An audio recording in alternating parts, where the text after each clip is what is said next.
Bismillahirrahmanirrahim. Assalamualaikum warahmatullahi wabarakatuh. Saya Cecep Hasanuddin, guru bahasa Inggris di Satuan Pendidikan SMK Darut Tauhid Boarding School Bantung. Saat ini, zaman sudah berubah menjadi zaman digitalisasi. Semua aspek terpengaruhi, termasuk dunia pendidikan.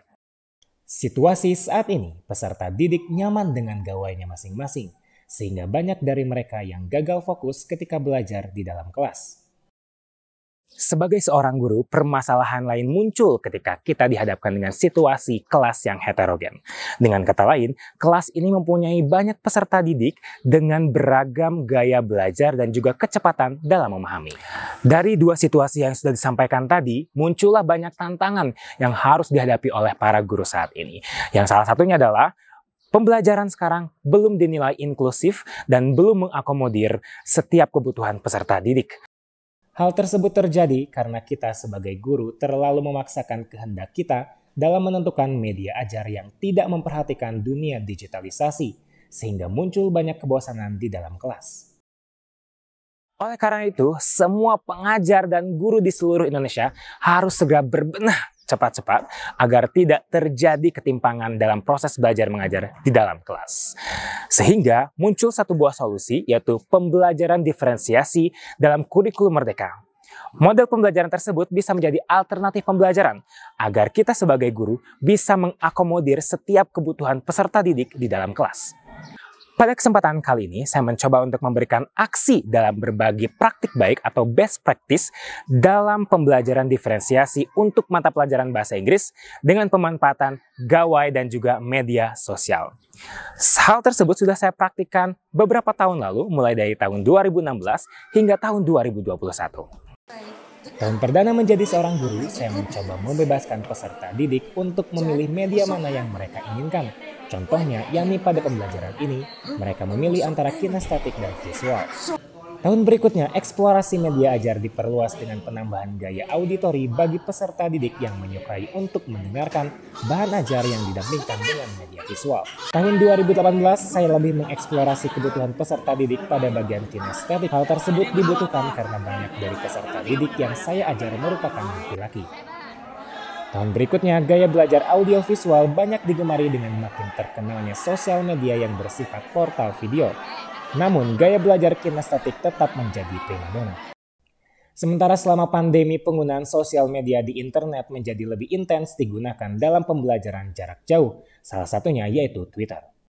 Dan kali ini, saya ingin berbagi lebih detail terkait dengan praktik pembelajaran model diferensiasi untuk mata pelajaran bahasa Inggris kelas 10 di SMK Darut Tauhid Boarding School dengan materi naratif teks. Tapi tunggu dulu, sebelum kita memulai pembelajaran tersebut, kita harus siapkan dulu instrumen-instrumen penting sebelum kita terjun ke dalam kelas. Seperti pada umumnya, kita harus membuat modul ajar terlebih dahulu sebelum kita masuk ke dalam kelas dengan model pembelajaran diferensiasi kurikulum merdeka dengan materi naratif teks. Yang kedua, dilakukan survei kebutuhan belajar melalui Google Form yang dibagikan secara online melalui grup WhatsApp kelas masing-masing. Dan hasilnya, yaitu ada 47% mempunyai gaya belajar kinestetik, 30% mempunyai gaya belajar audiovisual, 17% mempunyai gaya belajar visual, dan 6% mempunyai gaya belajar auditori. Yang ketiga, mempersiapkan PPT pembelajaran naratif teks. Berikutnya, kita persiapkan bahan ajar yang variatif berdasarkan 4 gaya belajar, yakni berbentuk audio yang saya sematkan di Learning Management System atau LMS sekolah. Yang kedua, berbentuk audio visual yang bisa kita dapatkan di aplikasi rumah belajar atau website rumah belajar yang diakomodir oleh Kementerian Pendidikan dan Kebudayaan. Yang ketiga, yaitu berbentuk paper atau kertas untuk gaya belajar visual dan juga kinestetik. Yang kelima atau yang terakhir, pembuatan lembar kerja peserta didik atau LKPD yang sudah disiapkan untuk 29 peserta didik yang akan terlibat dalam pembelajaran. Pembelajaran diawali dengan menyapa para peserta didik dan menginstruksikan untuk melaksanakan BRTT area kelas sebelum pembelajaran dimulai. BRTT adalah budaya Darut Tauhid, yakni bersih, rapi, tertib, dan teratur. Setelah itu dilaksanakan tilawah bersama antara guru dan peserta didik yang dilanjutkan dengan pengabsenan. Peserta didik berhak untuk mendapatkan tujuan pembelajaran yang jelas dari gurunya, yang selanjutnya diberikan persepsi dan ice breaking terkait materi, pemberian materi pembelajaran hari itu, dan pembagian kelompok berdasarkan survei. Peserta didik pun bergegas berkumpul dengan kelompoknya masing-masing.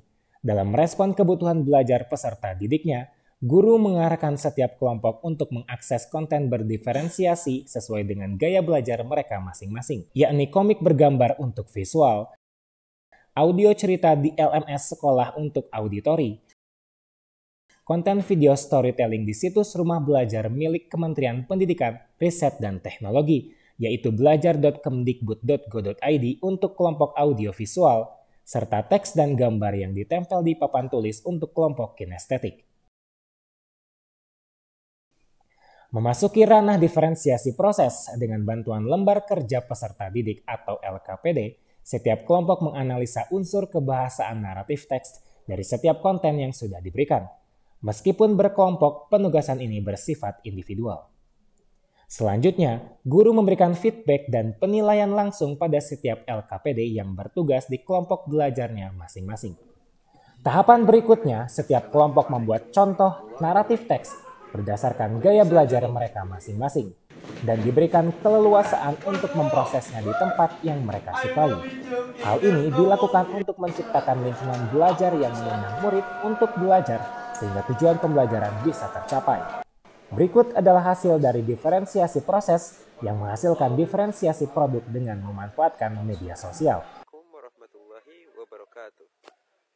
Today, I want to tell you a story. The title is The Crying Stone. Once upon a time, in a small village in Borneo Island, there lived a mother. Friends, today I'm gonna tell you a story about two friends. Here it is. Once upon a time, there were two close friends who were talking through the forest together, and they knew that anything dangerous can be happen. Pada tahapan akhir, setiap peserta didik saling memberikan komentar di setiap produk kelompok lainnya. Diakhiri dengan mengisi lembar penilaian berkelanjutan melalui Google Form. Dengan manajemen kelas yang efektif, pembelajaran diferensiasi di Mapel Bahasa Inggris menghasilkan 32% peserta didik senang dan 68% sangat senang. Berikut refleksi lainnya. More and more enthusiastic way of learning. For example, audiovisual. I am an audiovisual person, so therefore I should be learning with another audiovisual person. And to me, that just sounds like the best method of learning. I felt happy. It felt great having a different method of learning. I'm an audiovisual person, so having that kind of learning really helps me understanding a lot of the materials. So yesterday's lesson was very exciting and very fun for me because for me, I'm a kinesthetic person and the lesson that was taught about was very fun. Sejak beberapa tahun terakhir, Pak Cecep Hasanuddin telah mengimplementasikan pembelajaran secara diferensiasi. Jadi membuat anak lebih bahagia dan pemahaman materi kepada siswa itu lebih cepat mengerti. Pembelajaran diferensiasi bukan berarti guru harus mempersiapkan 29 cara untuk menghadapi 29 peserta didik di dalam kelas. Karena sesungguhnya pembelajaran diferensiasi ialah sebuah rangkaian keputusan yang dilakukan oleh seorang guru untuk mengakomodir setiap kebutuhan peserta didiknya. Berdasarkan pengalaman yang sudah didapatkan, serta feedback positif dari para insan pendidikan di sekitar saya, membuktikan bahwa pembelajaran berdiferensiasi bisa menjadi solusi untuk situasi saat ini dengan berbagai tantangannya. Karena diferensiasi pembelajaran kurikulum merdeka memberikan kinerja belajar yang optimal untuk hampir semua peserta didik. Secara harfiahnya, salah satu nilai dan peran guru adalah menciptakan pembelajaran yang berpihak kepada peserta didik, yaitu pembelajaran yang memerdekakan pemikiran dan potensi peserta didik itu sendiri. Demikian video ini dibuat, semoga menginspirasi. Terima kasih. Merdeka belajar untuk Indonesia Generasi Emas 2045. Wassalamualaikum warahmatullahi wabarakatuh.